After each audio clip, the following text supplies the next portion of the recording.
It's time to get well, stay strong, and thrive. Let's get to it. Hello and welcome to Busy Pro Fast Wellness. Today's guest is Sandy Cohan. He is an elite mindset coach, speaker, and creator of Flip the Switch and the Mental Edge Blueprint. And after working with the NHL, which is, for those not in the US, it is the National Hockey League, and the NCAA, which is the National Collegiate Athletics Association, as well as other high-level athletes. Sandy now helps performers from the locker room to the boardroom to train their mind for pressure, focus, and confidence. Now, if you've ever struggled to stay sharp when it matters most, this episode is definitely for you. Welcome to the podcast, Sandy. I trust that you are in fine fettle, my man. Yes, thank you so much for having me. Very, very happy to be here. Great, thank. It was very good just to briefly speak, and if anybody's not watching the video now, and I think I've got permission to say this, Sandy's like a good-looking Jason Stratham. That's how. That's how I would describe. I've been called worse. Let's put it that way. I've been called worse. No, it's great. Very kind, very kind. Yeah.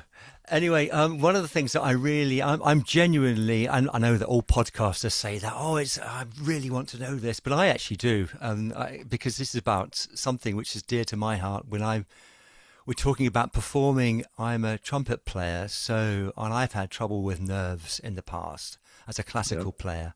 So you talk about confidence. It's a choice, and that's not a feeling. So what does that actually look like mid-afternoon on a Yeah. stressful work day for a busy pro, for example?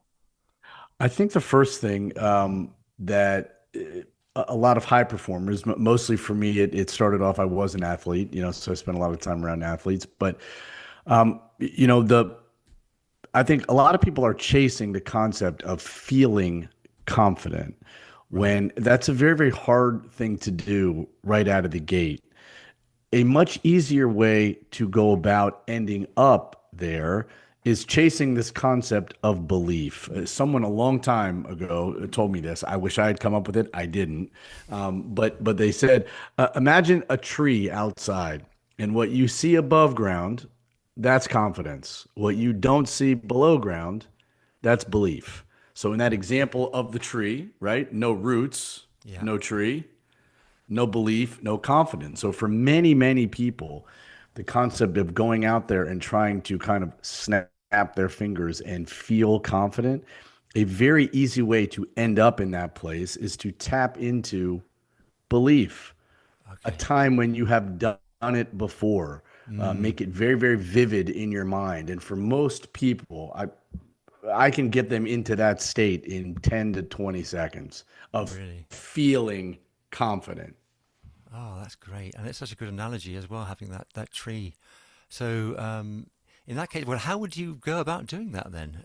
Getting them into that state if you can, muster up that confidence. Yeah. So, and you mentioned something, nerves. You've said a couple of the keywords that I spend a lot of time with: nerves, pressure. Mm, Um, and I think it's important to kind of peel back the layers a little bit about those. First of all, this concept that nerves, somewhere along the line, we have all equated nerves to be a negative thing.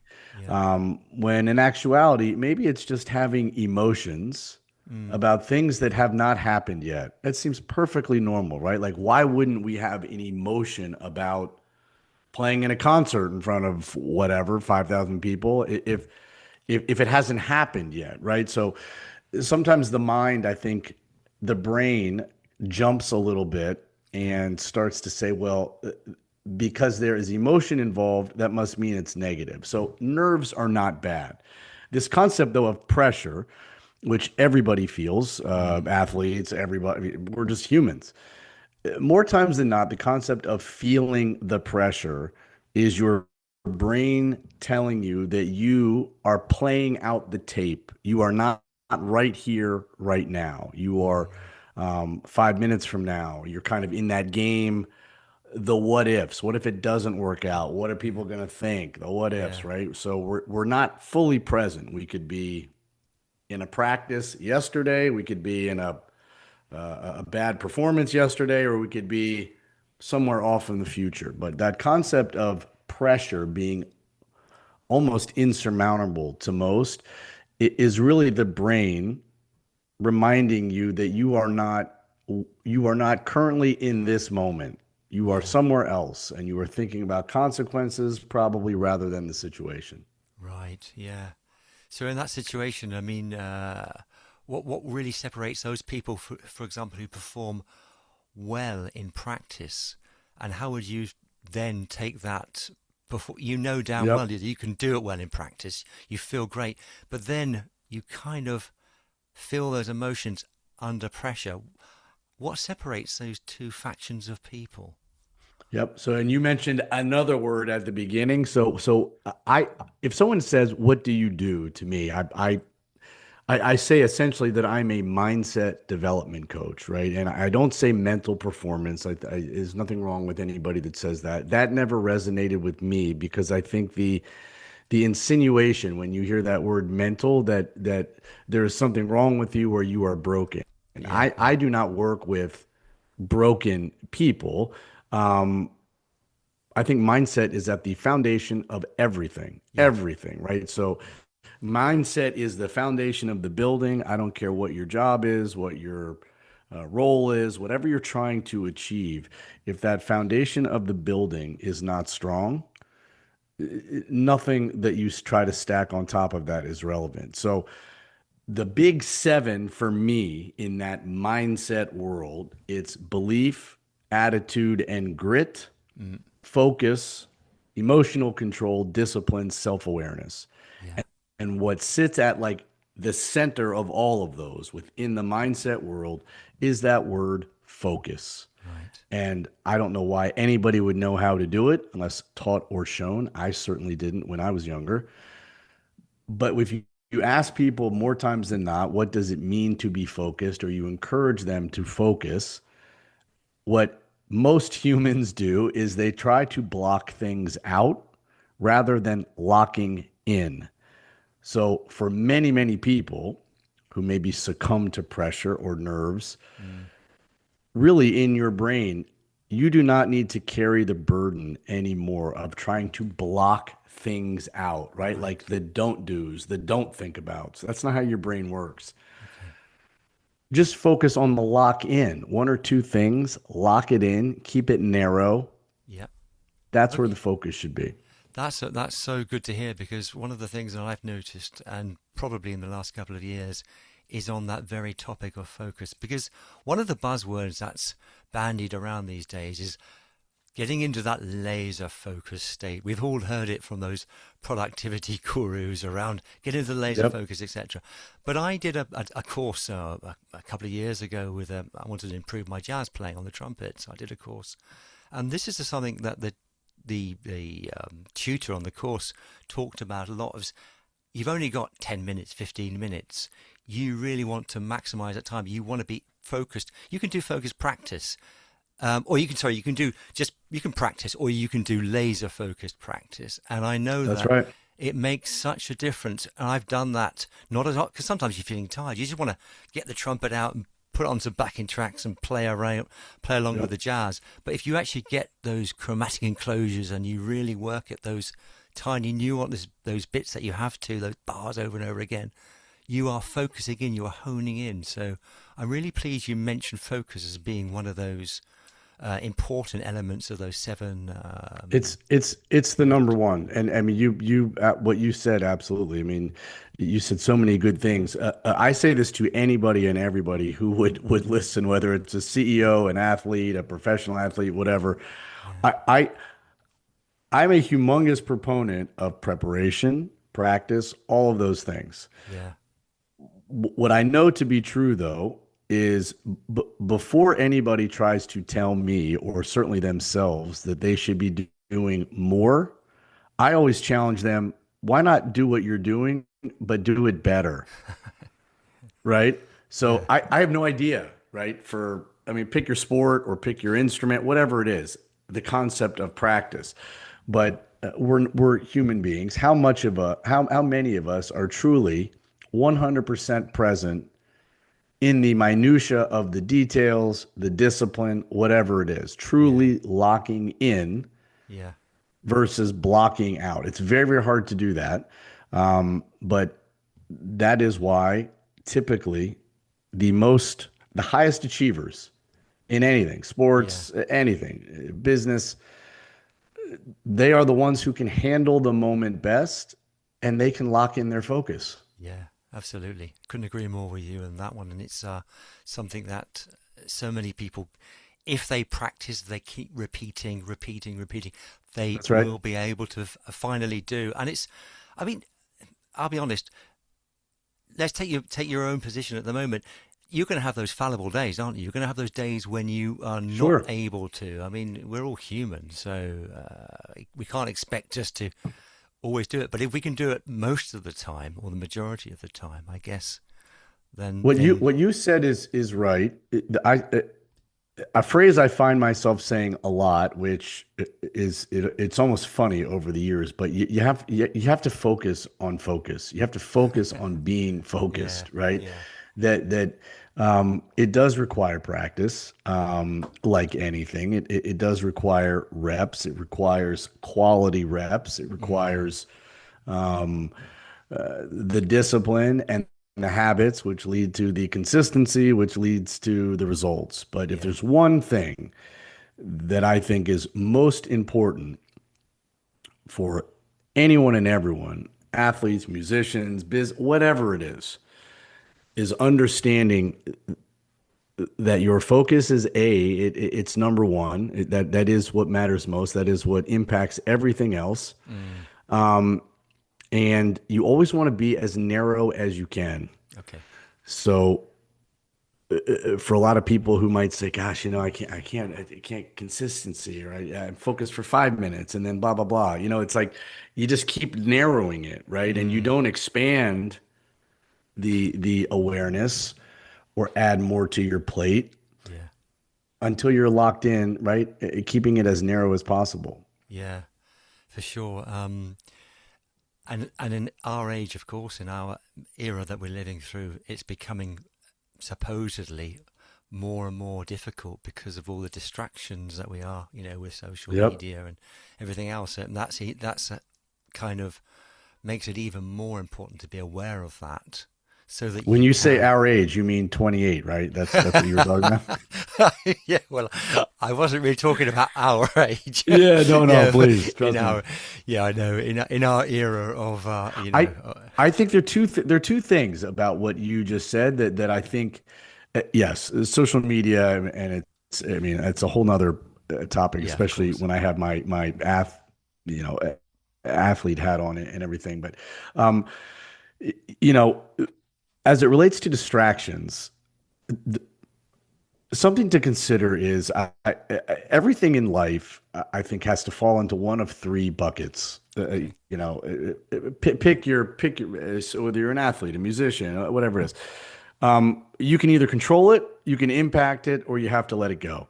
okay, And for many of us, myself included, one of the challenging parts, I think, is understanding what truly can be controlled versus what can be impacted. And the gray area is that a lot of times the things that we think we can control mm, are really not. They're the things we can impact. But the great irony is that in order to have the most amount of impact, the thing you should focus on is only that which you can control.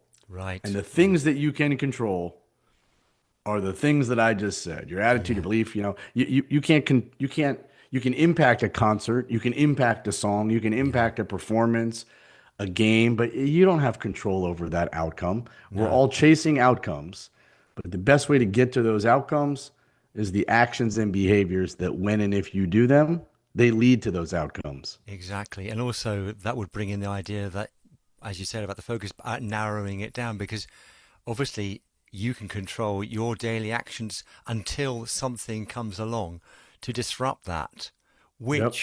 which obviously happens all the time, because people, that can be, but it's obviously your ability. I can say I can do this and this and this, and I one thing per day that I can control, until it's disrupted, but not because I have succumbed to temptation to do something, because it's actually out of my control. Like my good friends had an accident and needs me to take them to hospital. That's out of my control at that moment.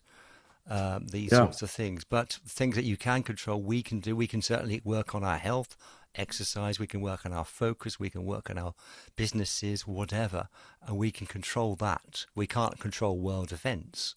So, these are, Or even typically how sometimes things happen. It doesn't mean that I'm not suggesting that we sit back, put our hands up and say, woe is me, it's going to be what it's going to be. That's not what I'm saying.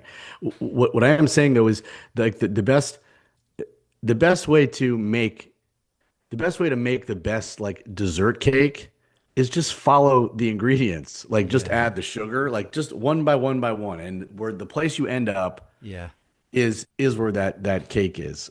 yeah, And I think for a lot of younger people, when I'm doing a lot of work with younger people, a challenge that they have is acting because of emotion rather than with emotion, right? yeah, Like they cannot control the emotion of the minute, of the moment, and the panic sets in, the excitement, the whatever it is. And at that moment, which all of us can control, it's like this idea of, well, what now? yeah, Like, right? Like, what now? Like, that really is the ultimate reset, no matter how much panic, pressure, whatever.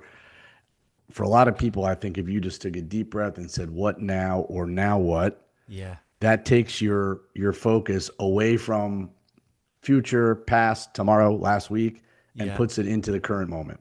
Right, good, very good. And that actually brings us nicely to another question I'd like to ask you on this sort of topic of reset, because when something really goes wrong for people, a mistake or a bad meeting or an off day, how do elite performers reset fast? I'll answer you. I want to say one thing first. I should have Okay, said this maybe please. earlier. So many people, I'm sure you do this a lot too in your work. I speak to a lot of people where, they might be expressing a challenge or something that they don't like or that they want to change, whatever it is. And I always ask them, well, help me understand what success means. Like if it's an athlete to play well, help me understand what does that mean Mm, for a CEO? Help me understand what that means. And you would be surprised. I certainly was when I started asking people how many are unable to answer that question. They don't even have a concept of it. And right. I'm not bashing them or anything, but Yeah. so right out of the gate, it's very hard to celebrate success, to even know, was this a mistake? Like, are we still on course? How do we celebrate success? If we can't even define the direction, like no Right. other part of our life would we do Yeah. that. You wouldn't get into a car and just start randomly driving, right? Like I would say, where are we going? Like there has to be a destination. Yeah. So for a lot of people, before we even get to like the reset, I think we have to establish, well, I don't know what it means for you, but what is all of fill in the blank for? What would it mean if it's going well? Because Yeah. what you're saying is this mistake or something that's totally rocked you or thrown you way off course. I don't know if that's a mistake or if that's just part of the daily life, but Yeah. so we got to know where we're going. Right. Um, but from a reset thing, it's now what now? Like you have to make this current moment the most important. Yeah. And I think that's the easiest place to start for so many people is you are where your feet are. Right. Yeah. And so that, I mean, I've read on your website and I've listened to you a little bit. I tend to do my research on my guests. And you mentioned something there about a refocus loop. Um, is that some sort of reset routine or something? Is that Yep, just, yep. yeah. So a lot of people, some will refer to it, in in many different ways, but essentially it's some sort of trigger, a word, a physical action, a thought, something that it's not about like talking yourself off of a ledge, but it is about getting yourself to right now, Okay. right? You reset, you get your feet back under you, you are controlling your emotions, and that's the only way that you can then kind of refocus the Yeah. next action. It's impossible, though, to jump from the emotional swing of being out of control to reset or refocused, right? Like we have to go through Yeah. that kind of ground zero. And I think what you see, what's a common trait in the DNA of all high performers is they really don't spend too many minutes while in the moment thinking about consequences of actions. They just act. They just compete. They just participate. Is that a positive thing though? Because Absolutely. oh, okay, all right, interesting. Absolutely. Yeah. So, like for a lot of athletes, we say play the play, not the consequence. I have no idea what's going to happen. You don't either. Yeah. What if it doesn't work out? What if I fall? What if I get cut from the team? I'm all for playing the what if game, but if your brain can only handle so many thoughts, Yeah. why wouldn't we play it into the other direction? Well, what if it all does work out? What if this is the best game you've ever played? What if Yeah. there are three scouts here and they, want to sign you to a contract? I don't know. Yeah. But yeah, playing the play, the moment is the best way to maximize your opportunity. The misconception, though, is that there isn't any thought behind that, Right. but it's almost like there's so much trust in the actions, there's so much belief in the practice Yeah. that the next move isn't a reaction, really. It is a response. It's like a trained reaction. Yeah. That's why the quality of practice matters. Yeah. Absolutely. The quality of practice is like, well, I liken it to performing, on the trumpet, or any instrument. If you keep the repetition, you have that sort of sense. It's automatic. There's automatism there in everything you do. But another thing you mentioned as well, which I really love, this idea that's been espoused by somebody called James Hewitt, who's a British author, as well as somebody who looks at high performers, and Yeah, he behavioralist. translates Yep. that, yeah, into what goes on. So this connection between the high performing in sport, as well as obviously high performing in your daily life and building in rest time, etc., all those sorts of Yep. things. When in your own work, do you, because your most of your experience in the past originally would have been, or even now would be, with more with athletes, or would it have been more with people in the boardroom, or is it? Over the past probably 4 years, it's been a ton in the business world. I Okay. absolutely love that.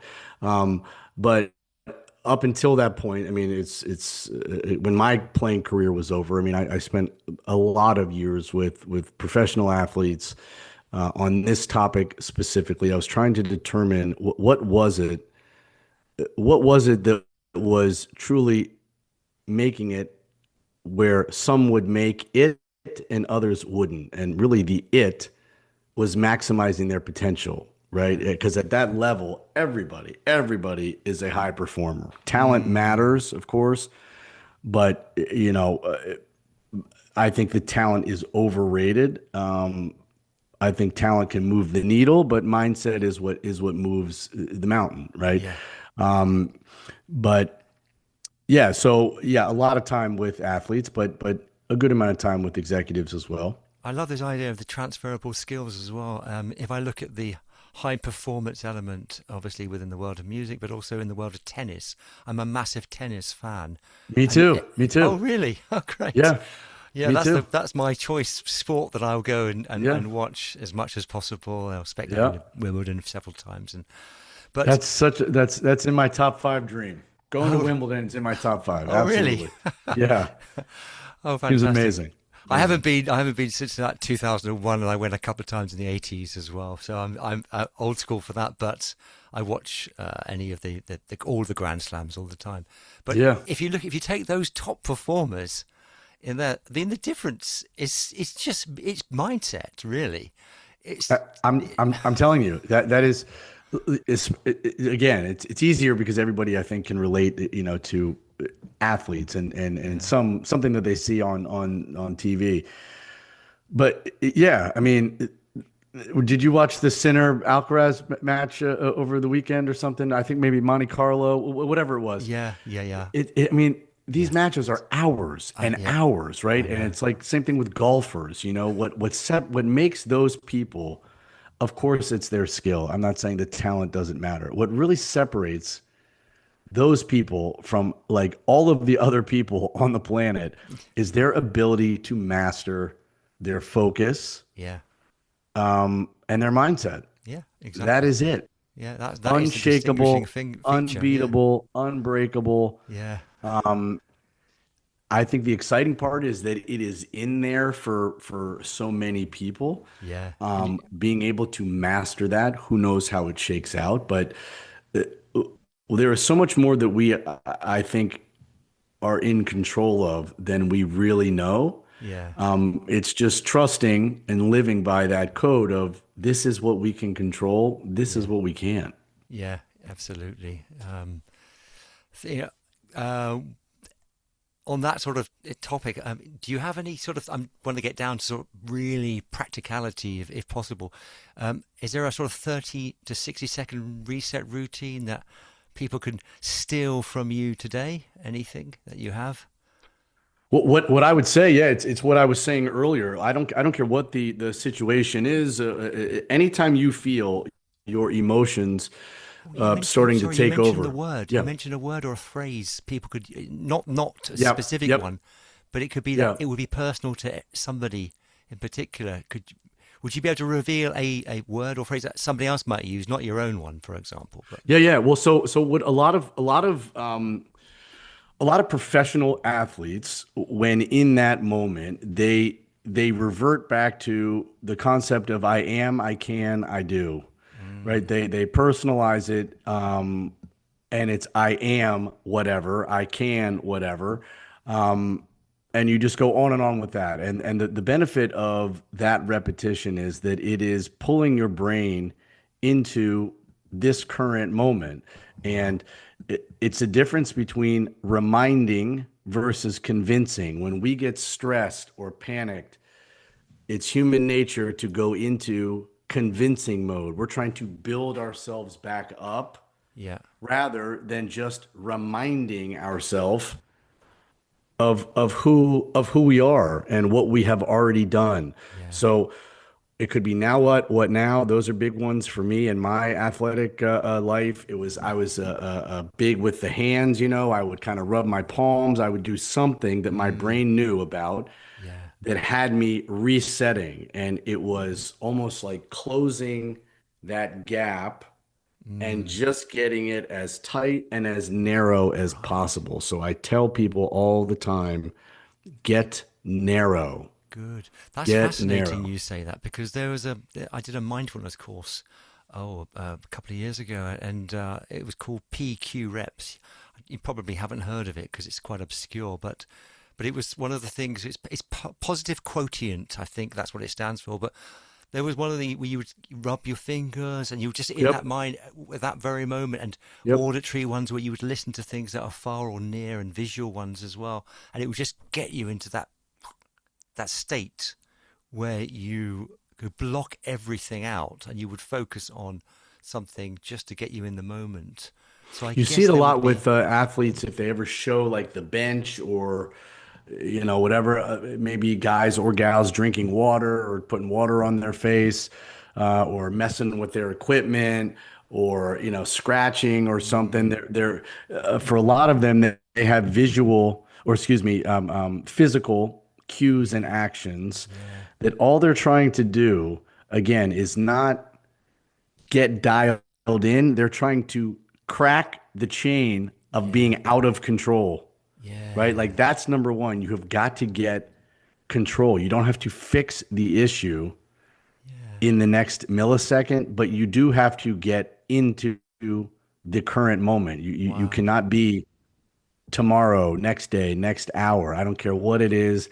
Public speaking, being on the biggest, being in the World Cup or running a marathon. Yeah. Like you have to get right now. Yeah. And it's interesting you just mentioned the marathon because I recall years ago seeing I can't remember who it was, but he was like in the top three of a major marathon, and he kept on tucking and untucking his shirt, and it That's was like right. That's it right. was this like little tick. And I thought Yep. he's doing that some sort of he must be in real pain, but possibly that's a way of resetting and distracting, or and I wondered what the technique was, but now that would feed into what you're just saying in Some that sort of control mechanism that, again, it doesn't have to be. It doesn't have to be what would work for everyone, yeah but it does have to be something, an action, a deal that you make with yourself, the thought of a word that you have to be fair to yourself, though, that if you say that word or think that thought or do that physical action, that you are agreeing that yeah you are making right now matter. You're not still in the consequence of whatever happened or what you want to happen. So that does require, like you said, that requires discipline. It requires practice. yeah But I think that's the difference between like habits and routines. I think a lot of times when what we want are habits, they're really just routines. Like there hasn't been enough time yet. There's not enough discipline no. yet. No, because that routine would have to keep going and going and going Yeah, before it comes to the habit anyway. that's So right. yeah, for sure. Yep. I've just got a couple of quick fire questions, and Sure. I think I know the answer to the first one because you've already given it, but for the audience to reiterate it, look, focus, locking in or blocking out. Yeah, locking in Yeah. times 1,000. Simon Sinek, right? Simon Sinek, Oh yeah, the I'm a great fan of Simon Sinek. yeah, me too, me too. Yeah. I mean, he has the greatest. It's the greatest thing for this kind of topic, is the quintessential like the brain can't process negatives, right? So it's like if I say to you right now, don't think about an elephant. Of course, you just thought about an elephant, Of right? course, yeah, yeah, Right. That we all do. So, but how many times in athletics or at a job or something, we think we are trying to do ourselves a solid by saying, okay, this is what I'm going to do. Don't be nervous. Don't turn the ball over. yeah, Don't this, don't that. That's not how the brain works, right? That's the don't think about an elephant. So if you want to think yeah. about a Don't tiger, think about splitting that note in that that's in right. Handel's Messiah because you're going to That's split it. exactly right. Yeah, but we've all done that, right? Like, Yeah, oh yeah, my God, I'm going to mess up or blah. Well, you're almost inviting yourself to be in that moment, and then you're trying to claw your way out of it yeah, versus, you know. yeah, So for sure, for I'm a sure. lock-in fan. Yeah, great. Biggest mindset myth holding people back. That yeah, that confidence is a, you said it. That people think that confidence is a feeling. It's not. It's a choice. It's a Okay, choice. brilliant. Yep. Yeah, no, that's great. That's good, and that's something which everybody can take away for sure. Yep. And mental reps. What's the simplest version anyone could start today? The simplest version Um, that you would say. Yeah, I would say establish some standards, not expectations. I would say establish standards for yourself or remind yourself what your standards are. Standards and expectations are not the same thing. Okay. Yeah, Um, yeah. the I think the best of the best, they deal in a world of standards. That's just what they Mm, do, who they are. So I think if people are trying to get in control of their mindset, I always think establish what do you want, what do you believe in, mm, and identify for yourself like what won't you tolerate. yeah. Brilliant. You No, know? that's really good. That's really good. Yeah. Sandy, if people want to get in touch with you because they love what you hear, and I'm sure you know, there's so much that is worth listening to and worth finding Oh, out thank you. about. I know that you've got a few books out as well. 3 books, the 99 Rules series as well. Yeah. Yeah, Yep. which is Yeah. part of Yeah. your setup. I have they can all on sandycohan.com. All the speaking information is there. Brilliant. Love doing that. Love trying to have as much impact as I can. Yep, there's those 3 books are out. Got a 4th one coming out in about 3 weeks. It's called Find a Way: How to Move Forward When Everything Falls Apart. Gosh, Yeah, looking forward to that. you're prolific. I don't know about that. I don't know It's about that. 4th book. Good heavens. You know what though? You know what? The first book I wrote, it was called 99 Rules Every Athlete Needs to Know. Yeah. And quick, easy to get through. I was not a huge reader when I was younger, but this is the type of book I would have wanted to have read. It's very straightforward. They're kind of like locker room sort of thoughts with like like a punch line at the end. You can earmark it to any page. Then it went into 99 rules every sports parent needs to know. Yeah. Then it was 99 rules to be unshakable under fire, which is kind of a crossover book. But there's a lot of failing in a lot of that. So I don't know if it's prolific or gritty and resilient, which I think is probably like the best quality. I think for high performers. Well, is that you've sold it concept to of me. I'm gonna grit. get the. I've already checked it out on Amazon. I'm gonna get the first one of that 3 Yeah, series. nice. I'm putting that down as my little present to myself. 99 Oh, Rules. Yeah, nice. yeah, no, Nice. Yeah. because Hope you you've like it. sold it to me now because I love the idea of short, sharp things. I did it's just a wellness guide of 36 tips, which I took from some of the guests Yeah. as well. Yep. And that for me, if you can intermingle it with stories or whatever, it really works. And it's just something you can read a bit and put it down, read a bit. You know what I mean? You Yeah. don't have to. Yeah.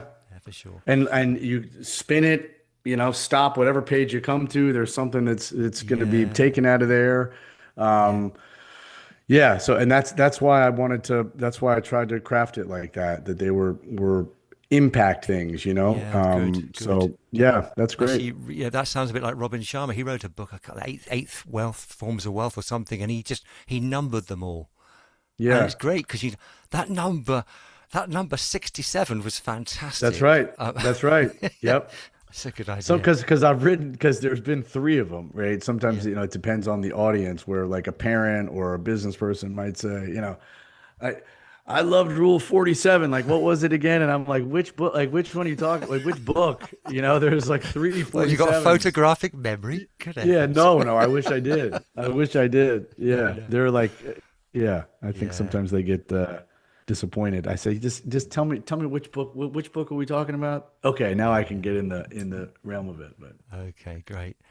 Well, it's been a pleasure having you on the show, Sandy. And if there's anything I'd like to take away, this is my little outro here.